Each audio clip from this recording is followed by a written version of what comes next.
Hello વિદ્યાર્થી મિત્રો, સ્વાગત છે આપનું short and series in physics. બરાબર ને? તો આપણે આજે વાત કરવાની છે ચેપ્ટર નંબર 3 અને ચેપ્ટરનું નામ છે કરંટ ઇલેક્ટ્રિસિટી. બરાબર, એટલે કે પ્રવાહ વિદ્યુત. તો આ ચેપ્ટરની શરૂઆત કરીએ, એની અંદર રહેલા જે બેઝિક કન્સેપ્ટ છે એને પુસ્ટઅપ કરીએ. બરાબર ને? ન જોયેલા ક્વેશ્ચન્સ છે એ ટાઈપના ક્વેશ્ચન જોઈએ કે જે તમારી આવનારી જે કોમ્પિટિટિવ એક્ઝામિનેશન છે એની અંદર મહત્વના રહેશે. બરાબર, તો ચલો જરા પણ ટાઈમ નહીં બગાડીએ અને શરૂ કરવા જઈ રહ્યા છીએ આપણે sweet and short series in physics by RK sir અને ચેપ્ટર નંબર 3 અને આ છે તમારા માટે એમસીક્યુ નંબર 1. બરાબર, ચલો અહીંયા ધ્યાન બધા. ક્વેશ્ચનમાં છે બે અવરોધો R1 અને R2 આપેલા છે માય ફ્રેન્ડ. ઓકે, તો કે આ બે અવરોધો છે, ચલો R1 અને R2 બે જુદી જુદી પ્રકારના પદાર્થોના બનેલા છે. બંને જે અવરોધો છે એ અલગ અલગ પદાર્થના બનેલા છે. નો પ્રોબ્લેમ. આનાથી આપણને શું ખબર પડશે? હમણાં આઈડિયા આવશે માય ફ્રેન્ડ. R1 અવરોધનો તાપમાન ગુણાંક આલ્ફા છે, જો આના ઉપર ખાસ કોન્સન્ટ્રેશન કરજો. અચ્છા, અને R2 અવરોધ છે એનો તાપમાન ગુણાંક માઈનસ બીટા છે. બંને અલગ અલગ પદાર્થોના બનેલા હોવાથી બંનેના તાપમાન ગુણાંક છે એ અલગ અલગ છે. ઓકે, હવે તો કે R1 અને R2 છે જે માય ફ્રેન્ડ એને શ્રેણીમાં જોડવામાં આવે તો તાપમાન ગુણાંકમાં કોઈ ફેર પડતો નથી, એટલે કે જે પેલા હતા એના જ રહે છે, એની કઈ મેજર ઇફેક્ટ આવતી નથી. ઓકે, હવે 0 ડિગ્રી સેલ્સિયસ જે તાપમાને અવરોધનો ગુણોત્તર કેટલો હશે? એટલે કે શું? તો કે આ તાપમાને બંને જે અવરોધ છે ને એ બંને અવરોધ છે એનો ગુણોત્તર મેળવવાનો છે, એટલે કે R1 ના છેદમાં R2 મેળવવાના છે માય ફ્રેન્ડ. ઓકે, ચલો કશો જ વાંધો નહીં, મેળવી દઈએ. પણ આ ક્વેશ્ચન ને થોડોક સમજવાની ટ્રાય કરજો. શું કહેવા માંગે છે? તો કે સૌથી પહેલા જો હું બે કેસ કન્સિડર કરું એઝ એક્ઝામ્પલ, પહેલા તમે એવું કન્સિડર કરો કે ધારો કે R1 અને R2 છે એ ભાઈ શ્રેણીની અંદર જોડેલા છે. તો જો શ્રેણીની અંદર જોડેલા હોય વિદ્યાર્થી મિત્રો, તો R equivalent is equals two શું કન્સિડર કરી શકાય? Yes my friend, R1 plus R2. બરાબર, આને કહી દેવામાં આવશે પરિનંબર 1. પરિનંબર 1. ઓકે, ચાલો હવે વાત કરીએ તો કે હવે શું કહે છે કે જો તમે આને શ્રેણીમાં જોડો, આને શું કરો? શ્રેણીમાં જોડો ને વિદ્યાર્થી મિત્રો, તો આનો જે અવરોધ છે એ અવરોધમાં કોઈ પણ પ્રકારનો ચેન્જીસ નથી થતો. બરાબર, એના તાપમાન ગુણાંક છે એટલા ને એટલા રહે છે. તો તમે પહેલાનો કેસ કન્સિડર કરો કે પછીનો કેસ કન્સિડર કરો. એટલે હવે હું એવું કહેવા માંગુ છું, તમને એક ઇક્વેશન ખબર હોવી જોઈએ વિદ્યાર્થી મિત્રો. મેઈન ઇક્વેશન આવું હતું, ખ્યાલ છે? R is equals to R0 1 plus alpha into delta T.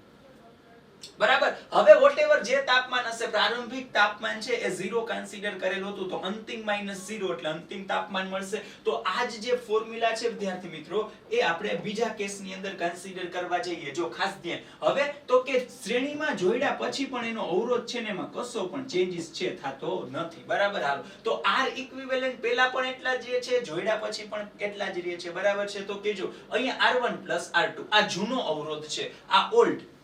બરાબર, આ કયો છે? ઓલ્ડ.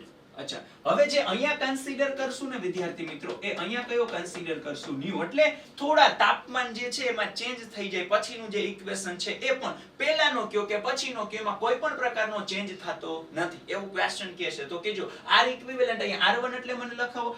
R1 એટલે શું થાય? જો ભાઈ અહીંયા ખાસ ધ્યાન રાખજો, અહીંયા R ડેશ કન્સિડર કરવો પડે અને અહીંયા મૂળભૂત R. તો અહીંયા જો છે આ R છે, R1 plus R2 છે, તો હવે આનો નવો અવરોધ કન્સિડર કરવા જઈએ તો મારે અહીંયા લખવું પડે R1 ડેશ અને મારે અહીંયા લખવું પડે R2 ડેશ. આ ઇક્વેશન ખાલી ક્લિયર થયા? આ ક્વેશ્ચન છે એ એવું કહેવા માંગે છે કે પહેલા શ્રેણીમાં જોડેલા છે, બરાબર, અને પછી થોડોક તાપમાનનો ફેરફાર કરીને જોડેલા છે, કોઈ જાતનો ચેન્જ થતો નથી. તો તમારે અમને 0 ડિગ્રી સેલ્સિયસ તાપમાન એટલે કે મૂળભૂત અવરોધ હોય એનો ગુણોત્તર R1 ના છેદમાં R2 મેળવી આપવાના છે. મેળવી આપીએ. ચલો તો અહીંયા મને ઇક્વેશન લખાવો my friend. R equivalent is equals to, ચલો R1 ડેશ, કેમ R ડેશ તો R0, તો R1 ડેશ ન્યુ હોય તો આનો મૂળભૂત કેટલો થાય? Yes my friend, R1 1 plus alpha, કારણ કે એનો તાપમાન ગુણાંક આલ્ફા છે ને. ઇનિશિયલ તાપમાન 0 છે, ધારો કે ફાઇનલ T હોય તો T - 0, તો અહીંયા તાપમાનનો તફાવત હું લઈ લઉં છું T. બરાબર છે? ઓકે, ક્લિયર અહીંયા સુધી? આ પ્લસ તો આપણે વાત કરીએ પ્લસ. ઓકે, ચલો બરાબર છે? ઓકે, ચલો તો હવે અહીંયા આપણે કન્સિડર કરવાનું થશે my friend R1 1 plus alpha into T. R2 dash, ચલો R2 ડેશ જો ન્યુ છે ને તો એનો ઓલ્ડ વર્ઝન થશે R2. અચ્છા અહીંયા 1 પ્લસ જો જેનો તાપમાન ગુણાંક કેટલો છે માય ફ્રેન્ડ માઇનસ બીટા, તો અહીંયા હું લખીશ માઇનસ બીટા ઇન્ટુ ટી તો છે જ. હાલો અહીંયા સુધીની વસ્તુ ક્લિયર બધાને. શું કામ અહીંયા ટી લખ્યો ટી માઇનસ 0 બરાબર. તો અહીંયા શું મળશે my friend R equivalent is equals two R1 પછી અહીંયા આલ્ફા R1t પછી તો કે પ્લસ R2 પછી તો કે plus minus minus beta R2t. Done છે ક્લિયર. હાલ હવે આ જે R ઇક્વિવેલન્ટ ઓલરેડી અહીંયા છે એને અહીંયા પ્રગટ કરો બરાબર ને. ચલો પ્રગટ કરી દઈએ તો R equivalent is equals two શું છે તો માય ફ્રેન્ડ તો કે ભાઈ R1 plus R2 is equals two અહીંયા જે છે એમ જ કન્સિડર કરી નાખો R1 plus alpha R1t plus R2 minus beta R2t. હાલો ડન છે ક્લિયર છે બધાને. તો જો આમાંથી આ R1 R2 R1 અને R2 પ્રેમથી થશે કેન્સલ બરાબર. તો વધશે શું તો કે જો અહીંયા કાઈ નથી એટલે 0 માય ફ્રેન્ડ ખાસ ધ્યાન રાખજો 1 નો થાય બરાબર, મિસ્ટેક ન થવી જોઈએ. અહીંયા શું આવ્યું alpha R1t minus beta R2t. હાલો આવું મળે છે બરાબર છે. તો કે જો અહીંયા જે છે આ જગ્યાનો આપણે યુઝ કરી નાખીએ. હાલો તો હવે આપણે આટલા પોર્શનમાં આ સ્ટેપ છે એ કન્સિડર કરીએ. અહીંથી અહીંયા આવી જાવ. ચલો અહીંયા આવી જતા આપણને નેગેટિવ છે આ બાજુ આવે તો કેવું થઈ જશે માય ફ્રેન્ડ યસ પોઝિટિવ. તો beta R2t is equals to alpha R1t. Done છે. તો આ t અને t પણ વિદ્યાર્થી મિત્રો કેન્સલ ફાઇન કરવાના છે R1 by R2. ચલો ફટાકથી કહી દો તો R1 divided by R2 આ R2 આમ જશે તો આલ્ફા આમ જશે ને તો અહીંયા મળશે બીટા divided by આલ્ફા. તો આ તમારો માગેલ અને મસ્ત મસ્ત જવાબ છે. ક્લિયર બધાને બરાબર. એટલે આન્સર આવે છે બીટા બાય આલ્ફા. ચલો ઓપ્શન્સ છે ના દર્શન કરીએ ફટાકથી. તો કે beta by alpha option number D is the correct answer. Clear છે બધાને. ઓકે ચલો તો કરીએ જે સ્ક્રીન છે એને ક્લિયર વિદ્યાર્થી મિત્રો અને વધીએ આગળ અને વધતા જ રહીએ બરાબર ને. Next question. ચલો A અને D વચ્ચેનો સમતુલ્ય અવરોધ કેટલો? પણ આના માટે તમારે ડાયાગ્રામ પરફેક્ટલી જોશે અવેલેબલ છે. હવે જોજો આ A અને D વચ્ચેનો અવરોધ જોઈ છે ને વિદ્યાર્થી મિત્રો એટલે ખાસ ધ્યાન રાખજો કે આ જે બ્રાન્ચ છે જો આપણે વાત કરીએ તો આ એક બિંદુ એટલે કે એક A કન્સિડર કરવાનું છે અને બીજું D કન્સિડર કરવાનું છે. અચ્છા ઘણા બધા અવરોધ છે. ટોટલ કેટલા અવરોધ છે 1 2 3 4 5 6 7 અને 8. હવે A થી D એટલે તમારે શું ધ્યાન રાખવાનું ખબર MCQ માં કે ભાઈ બેટરી ક્યાં ક્યાં જોડવાની છે તો કે A અને D વચ્ચે. તો પ્રવાહ શરૂ થશે A માંથી ગમે ત્યાંથી જાશે ને જાશે D માં. એનો મતલબ આ બે છેડા છે ને એનું કામ જ નથી. આ બે છેડા સાથે કોઈ કનેક્શન જ નથી તો ત્યાં પ્રવાહ જાશે નહીં. તો આ જે ડાયાગ્રામ છે વિદ્યાર્થી મિત્રો એ તમને રીડ્રો કરવામાં આવે તો કેવો મળે જોવો તો આ જ વસ્તુને હું કન્સિડર કરું છું. અહીંયા A બિંદુ છે ખાસ ધ્યાન અહીંયા A બિંદુ છે. હવે તો કે અહીંયા કેટલો જે રેઝિસ્ટન્સ છે અવેલેબલ છે તો કે ભાઈ 10 ઓહમ નો રેઝિસ્ટન્સ અવેલેબલ છે. આને આમ તમે છે ને આમ ખેંચી નાખો આ ડાયાગ્રામને ખેંચી નાખો એટલે જો આટલો ડ્રો થઈ ગયો આટલો ખાસ જોજો. હવે હું આ વસ્તુ ડ્રો કરવા જઈ રહ્યો છું અહીંથી શરૂ કરી અને આટલી પણ એનું આમે ડ્રો કરી શકું જોવો તો અહીંથી આ રીતે આમ અને પછી અહીંથી આ રીતે આમ. એમાં કોઈને પ્રોબ્લેમ હોવો જોઈએ નહીં બરાબર છે. અચ્છા હવે નીચેની બ્રાન્ચ કન્સિડર કરીએ. જો નીચેની બ્રાન્ચમાં હું છે ને આ રીતે કન્સિડર કરું કે પહેલા અહીંથી આપણે કન્સિડર કરવા જઈએ તો આ રીતે આ જે છે ને એ કન્સિડર કરવાનું છે બરાબર. તો કે પહેલા હું આ રીતે આમ ડ્રો કરી નાખું વિદ્યાર્થી મિત્રો અને પછી હું આ રીતે આમ ડ્રો કરી નાખું. ઓકે ચાલો કમ્પ્લીટેડ છે. ડન નો પ્રોબ્લેમ. ચલો તો હવે વળી પાછું આપણે જે લાસ્ટ બ્રાન્ચ છે કન્સિડર કરવાની છે આ. તો અહીંયા કન્સિડર કરવા જઈએ તો આ આપણી લાસ્ટ બ્રાન્ચ છે બરાબર. બધાના રેઝિસ્ટન્સ કન્સિડર કરો ને આ ક્લિયર ને. આને હવે તમે ફીલિંગ આવી જશે બ્લુ લાઈન આને આમ સ્ટ્રેચ કરી નાખો એટલે આવું છે તમને મળી જશે. તો જો આ 10 આ પણ 10 આ પણ 10 આ પણ 10 આ પણ 10 અને આ પણ 10 બેન 10 બરાબર ને એટલે B. સોરી અહીંયા શું છે તો કે ભાઈ D છે બરાબર. ઓકે ચલો તો A અને D વચ્ચે જોઈએ છે. તો એના પછીનું જે સ્ટેપ છે એ શું થશે વિદ્યાર્થી મિત્રો જોવો તો આના પછી આ A તો અહીંયા ઓલરેડી અવેલેબલ છે તો કે આ A. હાલ ઉપરની બ્રાન્ચ ઉપરમાં 10 અને 10 કેટલા થશે 20. તો અહીંયા તમને મળી જશે 20.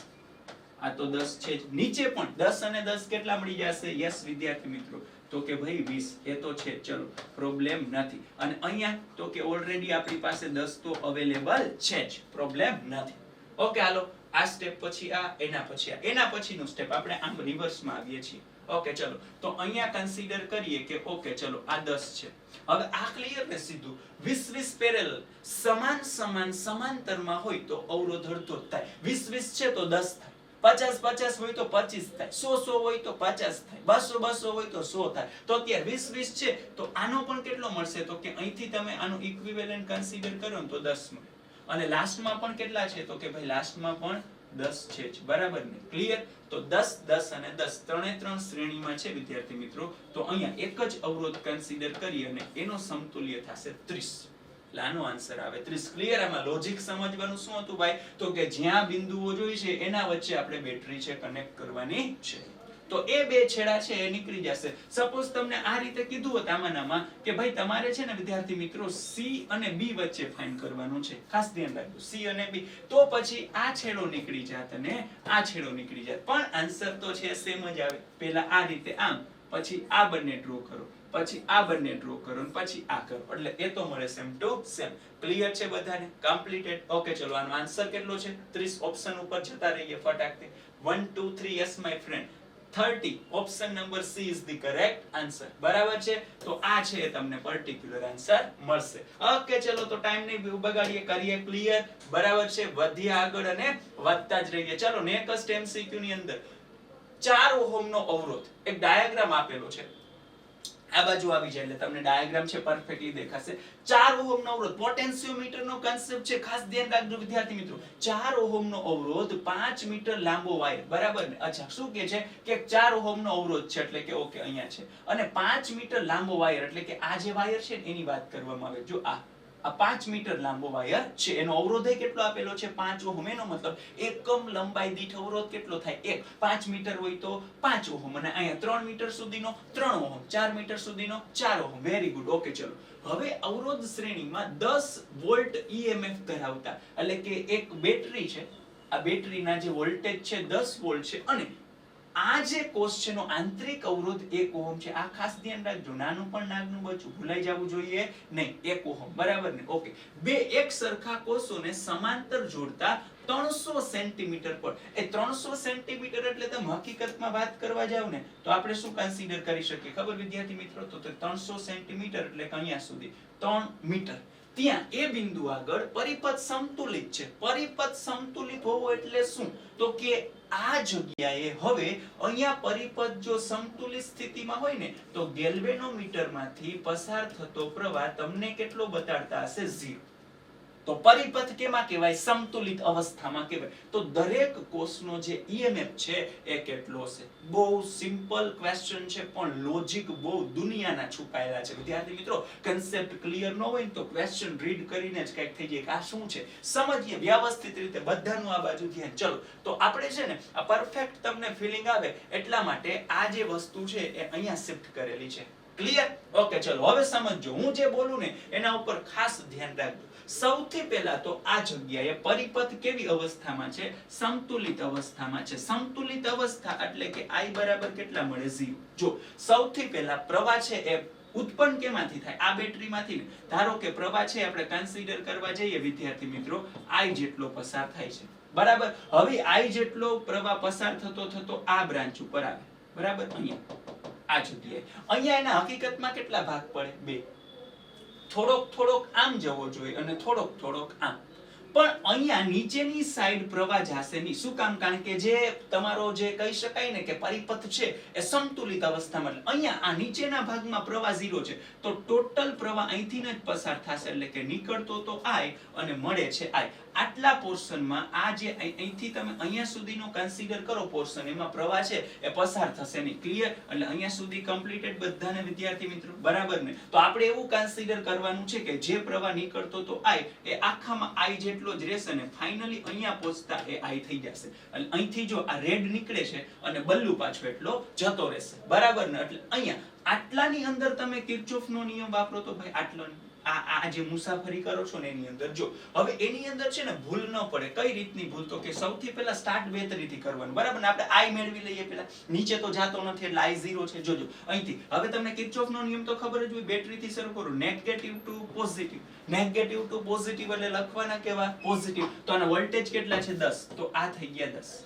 બરાબર, આગળ આવો આગળ આવો આગળ આવો. પ્રવાહની દિશામાં માઇનસ, વેરી ગુડ. તો માઇનસ 4 એટલે 4 અને પ્રવાહ કેટલો પસાર થાય છે? I. Very good. વળી પાછા આમ. એ ભાઈ આ આખો જે તાર છે, આ આખા તારનો અવરોધ કેટલો છે? 5 ઓહમ. બરાબર ને? તો અહીં પ્રવાહની દિશામાં જ છે તો -5 અને પ્રવાહ કેટલો પસાર થાય છે? I. મેં કીધું તું નાનું પણ નાગનું બચ્ચું, મેજોરિટી સ્ટુડન્ટ અહીંયા છે ને ભૂલ કરે છે. આ 1 ઓહમ ભાઈ ભૂલવાના નહીં. એ બેટરીનો આંતરિક અવરોધ છે, ડ્રો કરેલો નથી, બરાબર ને? પણ ત્યાં અવેલેબલ છે તો ત્યાંય પ્રવાહની દિશામાં. તો અહીંયા અવરોધ છે 1, તો એને હું છે ને સ્પેશિયલી આ રીતે અલગ લખો એટલે ખ્યાલ આવે. 1 ગુણાકારમાં I, બરાબર ને? ઇક્વલ્સ ટુ શું થશે? 0. હાલો ડન છે, ક્લિયર બધાને? તો અહીંયા કેટલા મળે જોવો તો 10 માઈનસ આ 5 ને 4 9, 9 ને 1 10, તો -10I ઇઝ ઇક્વલ્સ ટુ 0. હાલો તો તેથી આ નેગેટિવ છે, ઓલી બાજુ જાય એટલે પોઝિટિવ, તો 10 ઇઝ ઇક્વલ્સ ટુ 10I વિદ્યાર્થી મિત્રો. એટલે કે I ઇઝ ઇક્વલ્સ ટુ 10 ના છેદમાં 10 ઇઝ ઇક્વલ્સ ટુ કેટલા આવશે? 1. પણ પ્રવાહનો એકમ શું થાય? એમ્પિયર. હાલો અહીંયા સુધી ક્લિયર. તો પેલા પોર્શનમાં આ જે પોર્શન અગત્યનો હતો એમાંથી આટલો જે પોર્શન છે ને એમાંથી આપણે પ્રવાહની ગણતરી કરી લીધી, બરાબર? અચ્છા, હવે આપણે ખાસ સમજીએ આપણે શું મેળવવાનું છે? આ E કેટલો થાય. તો હવે છે ને તમે આટલો પોર્શન વિદ્યાર્થી મિત્રો ધ્યાનમાં લેજો. જો આટલો જ પોર્શન, ખાસ ધ્યાન આપજો. કેટલો પોર્શન તમારે ધ્યાનમાં લેવાનો છે ખબર? જો આટલો. આ જે પોર્શન છે ને એને ખાલી ધ્યાનમાં લ્યો.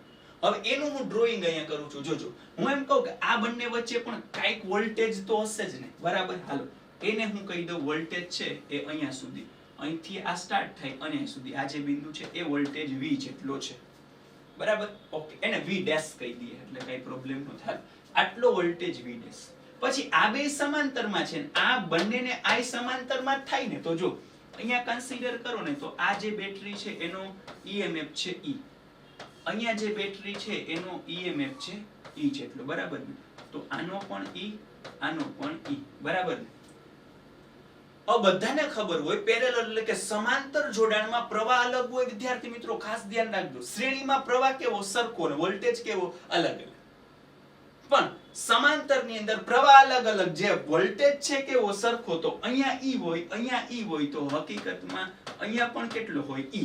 એટલે હું તમને એવું કહેવા માંગુ છું કે મેળવવાનો છે E, પણ આપણે મેળવશું આ બે છેડા વચ્ચેનો વોલ્ટેજ, એને પણ કહી શકાય જવાબ. શું કામ? એને આવી કન્ડિશન હોવાથી. આટલો જ પોર્શન પહેલા ઉપરના ભાગમાંથી પ્રવાહ ગોતી લીધો, હવે નીચેના ભાગમાંથી આપણે શું મળશે? વોલ્ટેજ. ચલો તો એની ગણતરી અહીંયા કન્સિડર કરવા જઈએ વિદ્યાર્થી મિત્રો, બરાબર ને? તો જો અહીંયા ખાસ ધ્યાન બધાનું. હવે મારે જો V ડેશ મેળવવા છે, V એટલે અહીંથી અહીંયા સુધીનો વોલ્ટેજ ને ગમે એ વોલ્ટેજ મેળવવાના હોય એનું ઇક્વેશન સિમ્પલી તો V ઇઝ ઇક્વલ્સ ટુ શું થાય? I into R. પણ V ડેશ એટલે એમાંથી પસાર થતો પ્રવાહ એટલાનો જ અવરોધ. તો જોવો તો આમાંથી કેટલો પ્રવાહ પસાર થતો હતો? ભાઈ નીચે તો જાતો જ નથી, જો અહીં દેખાય છે પ્રવાહ તો I જેટલો જ એમાંથી પસાર થાય છે. તો I ડેશ એટલે I જ થશે. પણ R ડેશ એટલે આટલાનો અવરોધ કેટલો? અહીંથી લઈને અહીંયા સુધીનો અવરોધ કેટલો? જો આની લંબાઈ કેટલી છે? 3 metre. Yes my friend. Total 5 હતી. 5 નો 5 ઓહમ હોય તો 3 નો કેટલો હોય? 3 ઓહમ. Very good. તો અહીંયા આવશે 3 ઓહમ, બરાબર ને? તો આ જગ્યાએ I ની વેલ્યુ કન્સિડર કરો. I એટલે કેટલા? 1 એમ્પિયર. અને આ છે 3 ઓહમ એટલે 3 ગુણાકારમાં 1 એટલે કેટલા આવે?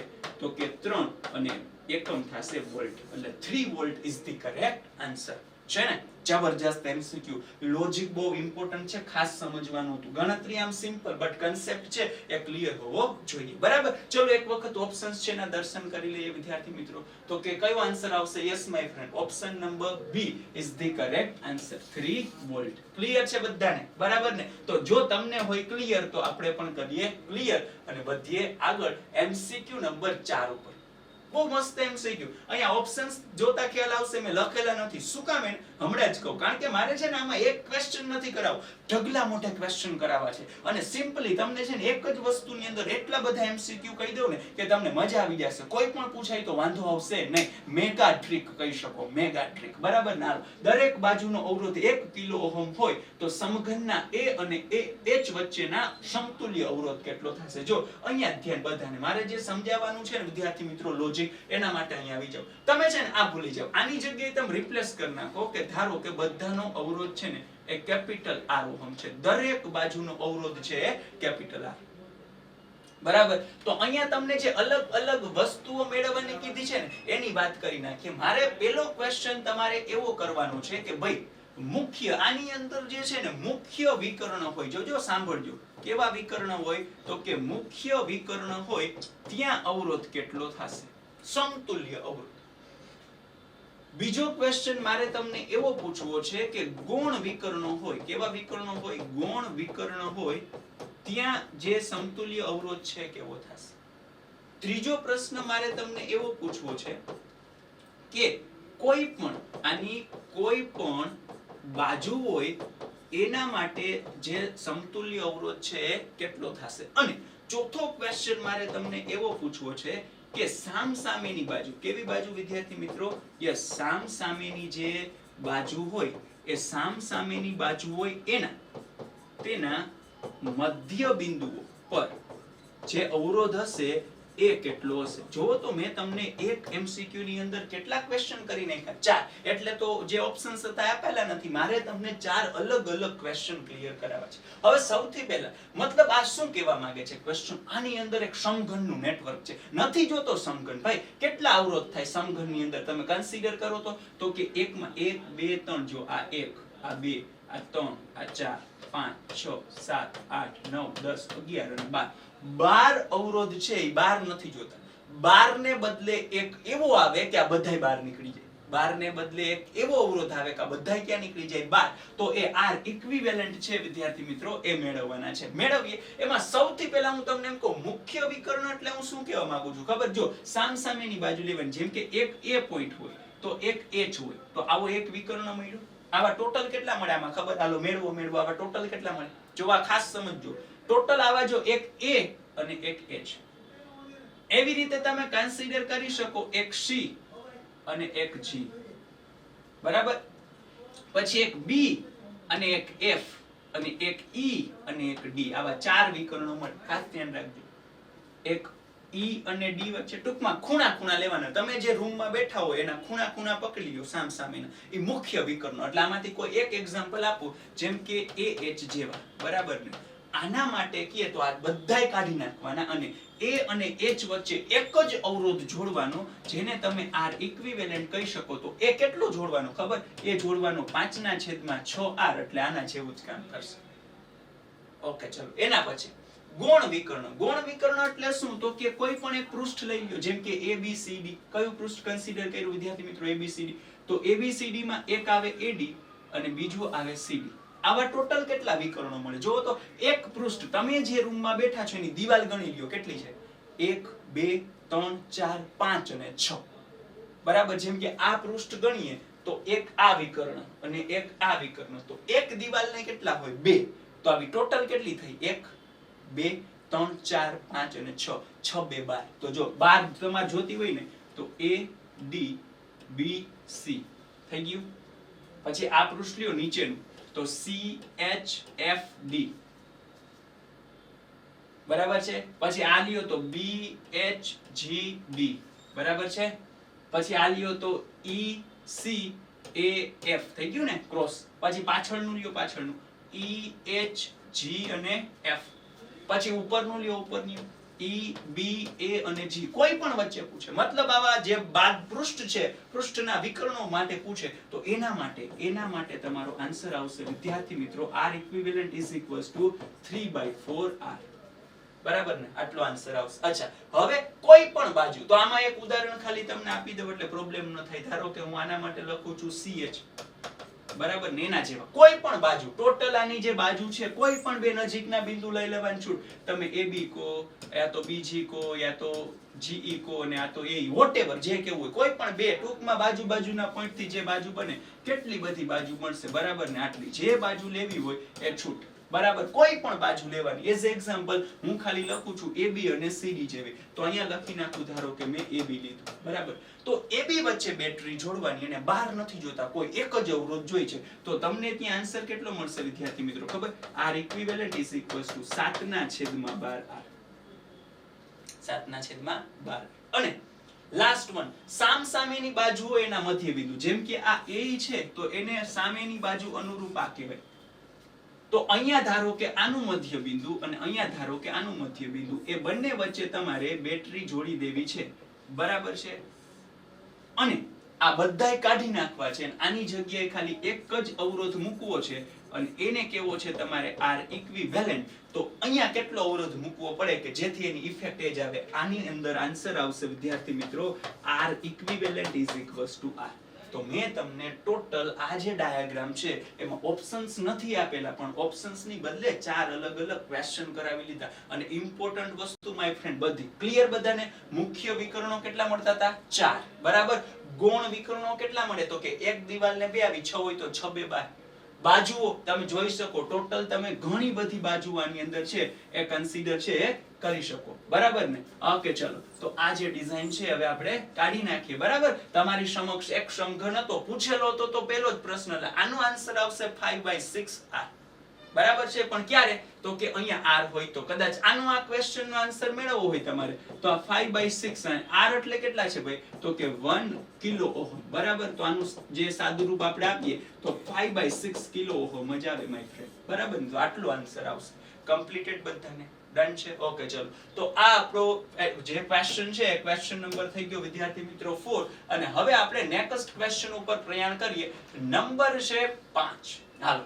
અવરોધ R દ્વારા પસાર થતો વિદ્યુત ભાર સમય t સાથે આ મુજબ બદલાય છે. ઓકે, તો A અને B ધન અચળાંક હોય તો R માં ઉદ્ભવતી કુલ ઉષ્મા મેળવો. R માં ઉદ્ભવતી કુલ ઉષ્મા એટલે શું? ધારો કે પ્રવાહ પસાર થયો, પહેલા તો આ જે ઉષ્મા છે એનું ઇક્વેશન શું થાય વિદ્યાર્થી મિત્રો? H = I2RT. આ તમને ખબર હોવું જોઈએ, બરાબર. એ જે ઉષ્મા છે ક્યાંથી મતલબ ઉત્પન્ન ક્યાંથી થાય? તો કે જે પ્રવાહ પસાર થાય ને વેડફાશે, અને વેડફાશે ને એમાંથી શું તમને જે તાર છે ગરમ લાગશે. તો ગરમ લાગવાનું રીઝન શું? તો કે ભાઈ એ પ્રવાહ છે ને વેડફાતો હોય, એની તમને ઉષ્મા ઉર્જામાં જે છે રૂપાંતરિત થતું હોય, બરાબર ને? તો આ જગ્યાએ તમારે સૌથી પહેલા આ ટાઈપનો ક્વેશ્ચન સોલ્વ કરવો હોય વિદ્યાર્થી મિત્રો તો ખાસ ધ્યાનમાં રાખવાનું કે Q આપેલા છે ને I2RT તો પછી મેળવીએ, પણ I તો મેળવો. તો જો તમારે I મેળવવા હોય તો I = શું થાય વિદ્યાર્થી મિત્રો? Yes, dQ/dt. ચલો આનું વિકલન કરીએ તો આ dQ/dt અને Q એટલે શું આપેલા છે? તો કે AT - BT². Very good. ચલો આગળ વધીને વધતા જ રહીએ ફટાકથી. આ A કોન્સ્ટન્ટ છે તો એ બહાર આવી જાય, બરાબર. આ T નું T ની સાપેક્ષે તો કેટલું થઈ જશે? 1. ઓકે, ચલો માઈનસ તો માઈનસ. ચલો આ B છે એ કોન્સ્ટન્ટ છે તો B ક્યાં આવી જશે? 12. Okay, T². T² નું વિકલન શું થશે? ઘાત આગળ આવે, બરાબર ને? એટલે એકનો ઘટાડો એટલે 2t થશે. તો ટોટલ કેટલો આન્સર મળે છે my friend? A - 2BT.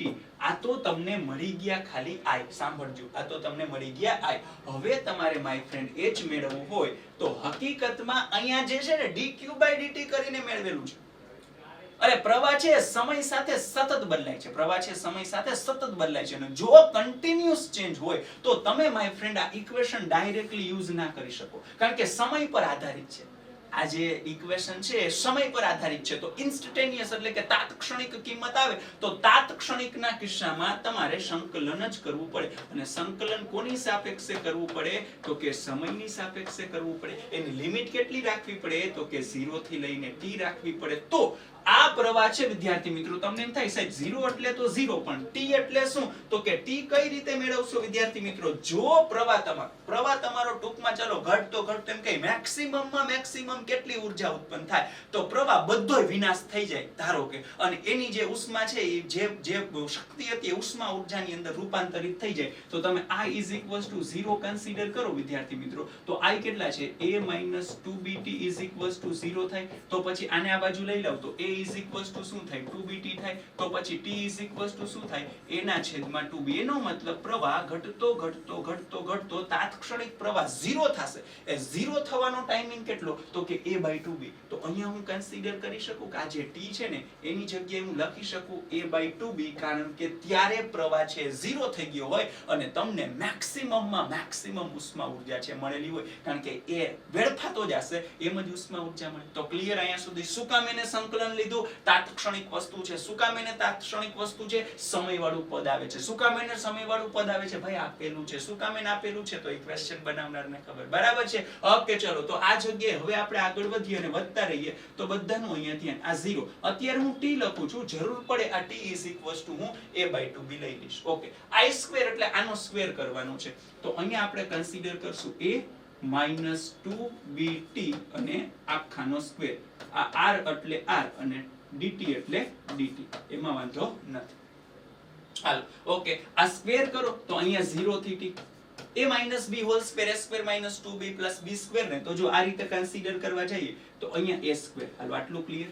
-2ab તો માઈનસ આ 2ab એટલે 2 2 4 તો 4ab અને પછી શું આવશે માય ફ્રેન્ડ t અને છેલ્લાનો વર્ગ. તો જો અહીંયા લાસ્ટ નો વર્ગ કરો તો 2 નો વર્ગ 4 પછી b² અને t² અને અહીંયા r તો છે જ અને અહીંયા જે સંકલન છે હજી બાકી છે અને dt એટલે dt લિમિટ આવી જશે. બરાબર. ઓકે ચલો હવે સેપરેટલી થોડું ડાયરેક્ટલી કરીએ. બરાબર ને, મોટા થઈ ગયા વાંધો નથી. આનું a² * r, આ a² અને r તો અહીંયા ટોટલ કેટલા પદ આવશે? 3. જો a², આ a² r અને dt. હાલો એમાંથી a² r dt માંથી a² અને r કેવા? કોમન એટલે કે અચળ. dt નું જે સંકલન છે એ શું થાય? t. ક્યાંથી ક્યાં? તો કે 0 થી t અને t એટલે માય ફ્રેન્ડ a/2b. હાલો ચાલ્યું. ઓકે, પછી માઈનસ તો માઈનસ, વાંધો નથી. ડન. હવે જો આમાં કેટલા પદ આવે? 4abt r અને dt. હાલો તો આ જે છે આ તમારે નથી કન્સિડર કરવાનું, અહીંથી જ ખાલી જસ્ટ કન્સિડર કરી 4abt r અને dt. એમાંથી કેટલા અચળ? 4ab r એટલા અચળ. જો તો એને બહાર લઈ લો. 4 પછી a પછી b પછી t, એને ક્યાં લઈ લીધા ભાઈ? બહાર લઈ લીધા. બરાબર. સોરી, આ 4abt t ને બહાર નથી લેવાનો, t તો વેરીએબલ છે. બરાબર ને, તો અહીંયા બહાર આવશે 4ab અને r. ઓકે ચલો, આ t છે ભાઈ, t * dt. તો t છે એનું સંકલન શું થશે માય ફ્રેન્ડ? યસ, તો એનું સંકલન તમારે કન્સિડર કરવું પડે t² / 2. બરાબર ને, ક્યાંથી ક્યાં? તો કે 0 થી લઈ અને t એટલે કેટલા છે? a/2b. હાલો done. Clear. Okay, last one આ પ્લસ છે તો અહીંયા કન્સિડર કરી નાખીએ પ્લસ. હવે અહીંયા કોણ છે? તો કે 4b² t² અને r. તો એમાંથી જે અચળ છે એને બહાર લઈ લો. અચળ કોણ છે? તો કે 4 પછી b² પછી r. વૈધા કોણ? t² t² નું સંકલન ફટાકથી ચલો. Yes, t³ / 3. ક્યાંથી ક્યાં? તો કે 0 થી t અને t એટલે યસ માય ફ્રેન્ડ a/2b. ખાસ ધ્યાન રાખજો. ચલો તેથી h ચલો અહીંયા શું આવશે? તો કે a² r ઓલરેડી અવેલેબલ છે. અહીંયા t ને કોનાથી રિપ્લેસ કરશો? a/2b. a/2b -0. પહેલા અપર લિમિટ પછી માઈનસ લે પછી લોઅર લિમિટ. ઓકે, તો અહીંયા આવશે a/2b. ચલો ડન છે. આ માઈનસ આ બે અહીંયા છેદમાં આવે તો અહીંયા વધશે 2abr. હાલો ડન. અહીંયા આને t² છે તો અહીંયા આવશે a² / 4b². ઓકે ચલો 0 તો થોડું થઈ ગયું. અચ્છા, પ્લસ એટલે પ્લસ. આ 3 અહીંયા આવશે તો 4b² r / 3. અચ્છા, અહીંયા શું આવશે? ચલો ક્યુબ છે, ક્યુબ તો a³ છેદમાં 2 2 4 4 2 8 તો અહીંયા 8 અને b³. આટલું વધ્યું. ચલો ઓકે, હવે આન્સર મેળવ્યો. લાસ્ટ સ્ટેપ આવે છે વિદ્યાર્થી મિત્રો. તો આની અંદર તમે કન્સિડર કરવા જાશો ટોટલ તો કેટલી વસ્તુ વધે. જો અહીંયા ટોટલ આવું થશે a³ r. અહીંયા એક સ્ટેપ લખીએ એટલે ભૂલ ન પડે. a³ r અહીંયા ફર્સ્ટ આનું કરીએ છીએ. a³ r ના છેદમાં 2b. હાલો આયલું. ઓકે ચલો, પ્રોબ્લેમ નથી. આ માઈનસ એટલે માઈનસ. ઓકે, હવે જોજો અહીંયા કેન્સલ થશે. આ b અને એક b કેન્સલ. પછી અહીંયા 2 છે ને અહીંયા 4 છે એટલે અહીંયા આવશે 2 2 4. હાલો તો અહીંયા a અને a² એટલે અહીંયા આવશે વિદ્યાર્થી મિત્રો a³ / r ડિવાઇડેડ બાય અહીંયા 2 અને b તો અહીંયા પણ આવશે 2 અને b. ઓકે વિદ્યાર્થી મિત્રો, લાસ્ટ વન. ચલો અહીંયા b² અને અહીંયા b² કેન્સલ એટલે એક b વધે. પછી અહીંયા 4 અને અહીંયા 2 એટલે 8. હાલો આટલો ક્લિયર. ડન છે. તો a³ અને r એટલે અહીંયા વધશે પ્લસ a³ અને r ના છેદમાં અહીંયા 3 2 6 અને b 26. ફોટો કોઈનો ટીંગાડવાનો થતો નથી. હાલો ડન.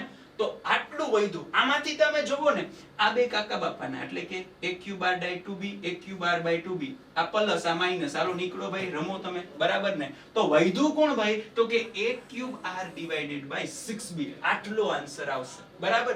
નો ડાઉટ ક્વેશ્ચન છે ટનાટન હતો હટકે હતો અને ગણતરી પણ દેખાય જ છે. થોડીક ધીરજ રાખવાની છે જેથી મિસ્ટેક થાય નહીં બરાબર. આમાંથી ઇમ્પોર્ટન્ટ વસ્તુ કે શું કામ એને ભાઈ આ dq/dt I ફાઇન્ડ કરેલા છે સંકલન શું કામ એને આવે તો કે તાત્ક્ષણિક વેલ્યુ છે અને તાત્ક્ષણિક શું કામ એને છે તો કે ભાઈ સમય ઉપર આધારિત છે. સમય ઉપર શું કામ એને આધારિત છે રકમમાં આપેલ છે. ક્લિયર. એટલા માટે મારે સંકલન લેવું પડ્યું નકર હું આનાથી ડાયરેક્ટલી કરી શકું. પણ આ જે A³R/6b જે માગેલ અને ટનાટન જવાબ છે. ચલો એક વખત ઓપ્શન્સ છે એના દર્શન કરાવી દઉં એટલે વાંધો આવે નહીં.